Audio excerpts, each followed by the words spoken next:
এত তাড়াতাড়ি তুমি হার মেনে নিলে? যেই মানুষটাকে তুমি নিজেকে উজাড় করে ভালোবেসেছিলে, সেই মানুষটা তোমার সাথে বেইমান করে চলে গেল। সেই মানুষটা তোমাকে ধোঁকা দিয়ে চলে গেল। সেই মানুষটা তোমার সাথে বিশ্বাসঘাতকতা করে চলে গেল। সেই সমস্ত কিছু তুমি হার মেনে নিলে। ওই মানুষটার জন্য তুমি এখনো চোখের জল ফেলছো। ওই বেইমান মানুষটার জন্য, যে তোমাকে কখনো ভালোই বাসেনি, জাস্ট তোমার সাথে ভালোবাসার অভিনয় করেছিল, তার জন্য তুমি এখনো চোখের জল ফেলছো?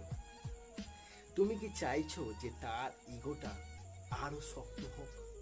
যদি সত্যি চাইছো যে তার ইগোটা আরো শক্ত হোক, আরো মজবুত হোক, তাহলে তুমি এখনো তার জন্য চোখের জল ফেলো, তার জন্য কষ্ট পাও, যার জন্য দুঃখে